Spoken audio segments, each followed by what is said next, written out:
السلام علیکم ورحمۃ اللہ وبرکاتہ۔ تو آج میں پھر سے آپ لوگوں کے پاس حاضر ہوں ایک نئے ویڈیو کے ساتھ، اور آج کا جو ہمارا ٹاپک ہے وہ ہے سورۃ التین۔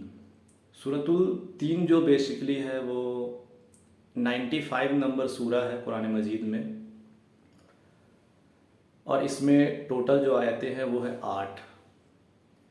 تو سورۃ التین کا ترجمہ دیکھنے سے پہلے کچھ اس کے بارے میں جان لیتے ہیں کہ اللہ تعالیٰ نے اس سورہ میں کیا سمجھانے کی کوشش کی ہے تمام مسلمانوں کو، تمام انسانیت کو۔ تو اس سورہ میں اللہ پاک جو ارشاد فرماتا ہے وہ یہ ہے کہ ہم نے لوگوں کو، انسانوں کو اچھے کاموں کے لیے پیدا کیا، اچھی صورت پہ بنایا، لیکن انسان جو ہے وہ غلط سے غلط کاموں میں مبتلا ہوتا ہی چلا جا رہا ہے۔ تو اللہ تعالیٰ نے ایک ایگزامپل کے طور پہ ہمیں عطا کیا، اس صورت میں ایک ایگزامپل سیٹ کر کے دیا ہے ہمیں۔ جب اس کا ہم ترجمہ دیکھیں گے تو انشاءاللہ تعالیٰ آپ لوگوں کو ضرور سمجھ میں آئے گا۔ تو سب سے پہلے چلتے ہیں اس کے ترجمے کی طرف۔ پہلے 3 آیتوں کا ترجمہ دیکھیں گے ہم لوگ، اور پھر میں سمجھانے کی کوشش کروں گا، انشاءاللہ آپ لوگ کو ضرور سمجھ میں آئے گا۔ تو پہلا 3 جو آیتیں ہیں، بسم اللہ الرحمن الرحیم، والتین والزیتون وطور سینین وہذا البلد الامین۔ اب اس کا ترجمہ دیکھتے ہیں۔ والتین والزیتون کیا ہے؟ والتینی بیسیکلی ایک پہاڑ تھا جہاں پہ حضرت نوح علیہ السلام تبلیغ اور دعوت کا کام کیا کرتے تھے اسلام کے لیے۔ والتینی کا معنی ہوتا ہے انجیر۔ انجیر ایک کھانے والا چیز ہے، تو بیسیکلی انجیر ایک پہاڑ کا نام تھا اگر اردو لفظ میں اگر آپ سمجھیں گے تو، جہاں پہ حضرت نوح علیہ السلام تبلیغ اور دعوت کا کام کرتے تھے۔ والزیتون، ٹھیک اسی طریقے سے زیتون بھی ایک پہاڑ کا نام تھا، علماؤں کے دوارا جو بیان کیا جاتا ہے۔ تو زیتون بھی ایک پہاڑ کا نام تھا جہاں پہ زیتون کے بہت سارے درخت لگے ہوتے تھے، یعنی کہ جہاں پہ لگا ہوا تھا۔ اور زیتون ایک تیل ہے، دنیا کے تمام مسلمان اس چیز کو جانتے ہیں، چاہے وہ مسلمان ہو یا پھر غیر مسلمان ہو۔ اور انجیر اور زیتون دونوں صحت کے لیے بہت ہی فائدے مند ہے۔ دوسری آیت ہے وطور سینا۔ تو طور سینا بھی ایک پہاڑ تھا جہاں پہ حضرت موسیٰ علیہ السلام کو موسیٰ کلیم اللہ ہونے کا لقب حاصل ہوا۔ یعنی کہ ایسے دنیا میں کئی سارے مسلمان ہیں جن کو اس بات کا علم ہے اور بہتوں کو نہیں بھی ہے کہ حضرت موسیٰ کلیم اللہ علیہ السلام کا جو لقب ہے وہ موسیٰ کلیم اللہ ہے۔ اب اس کا مطلب کیا ہوتا ہے کہ حضرت موسیٰ علیہ السلام ایک ایسے نبی ہے جن کو یہ علم حاصل ہے، جن کے اندر یہ قوت ہے کہ وہ اللہ سے ڈائریکٹ ہم کلام ہو سکتے ہیں، یعنی کہ بات کر سکتے ہیں۔ تو طور سینا وہی پہاڑ ہے جہاں پہ اللہ تعالیٰ نے اپنے اس نبی کو، حضرت موسیٰ علیہ السلام کو یہ قوت بخشی تھی۔ وہذا البلد الامین، اور گواہ ہے وہ امن والا شہر جہاں پہ اللہ کے نبی صلی اللہ علیہ وآلہ وسلم دین اور تبلیغ اسلام کو پھیلانے کی کام کرتے تھے۔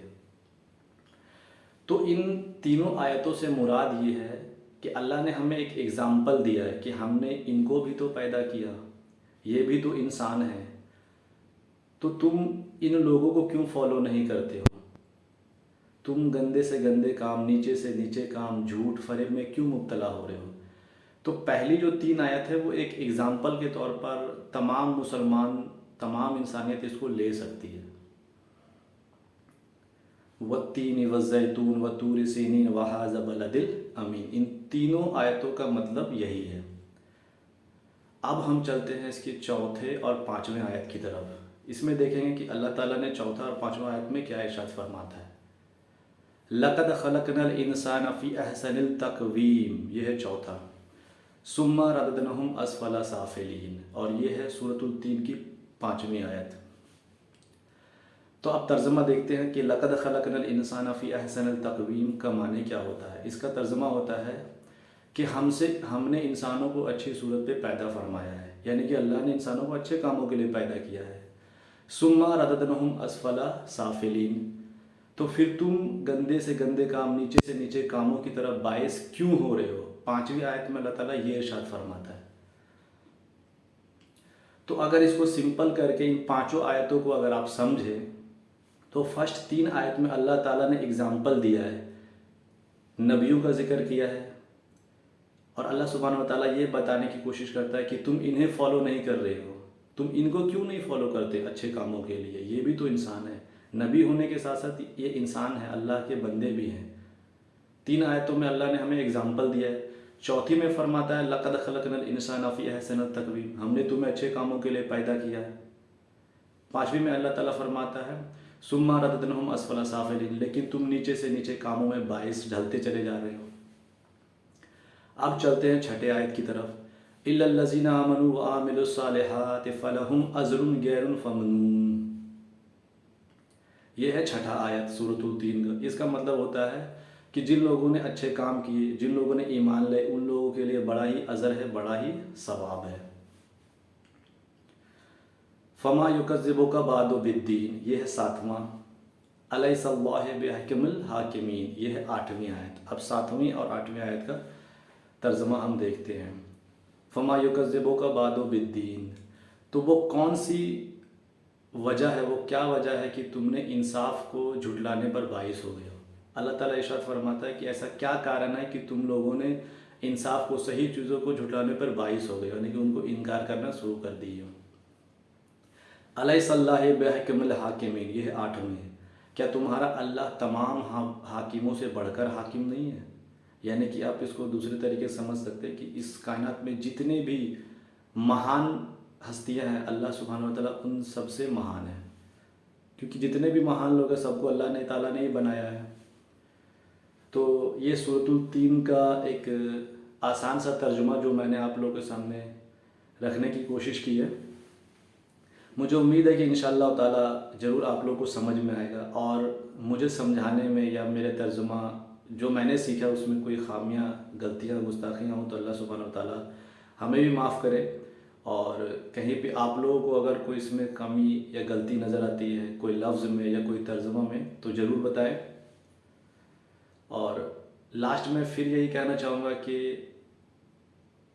ہمیں گندگی، غلاظت کی طرف نہیں جانا چاہیے، اچھے کاموں میں ہونا چاہیے، کیونکہ اللہ تعالیٰ نے ہمیں قرآن مجید میں یہی ارشاد فرماتا ہے، یہی ہدایت عطا کی ہے اللہ نے۔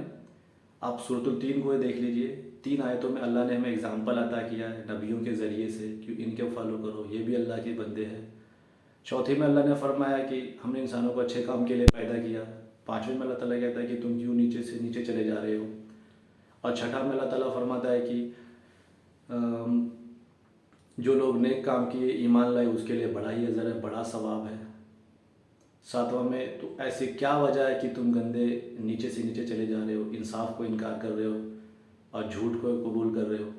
8واں میں اللہ تعالیٰ کہتا ہے کہ کیا تمہارا اللہ تمام حاکموں سے بڑا حاکم نہیں ہے؟ تو بے شک ہے، اللہ سے بڑا حاکم کوئی بھی نہیں ہے۔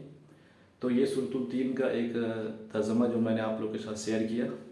کہیں بھی ترجمہ کرنے میں کوئی خامی، غلطی، گستاخی ہو تو اللہ تعالیٰ ہمیں معاف کرے، اور آپ لوگ بھی ضرور بتائیں کہ یہاں پہ کمی ہے، انشاءاللہ تعالیٰ میں اسے پوری کرنے کی کوشش کروں گا صحیح طریقے سے۔ پھر انشاءاللہ ملاقات ہوگی اگلے ہفتے، تب تک کے لیے اللہ حافظ۔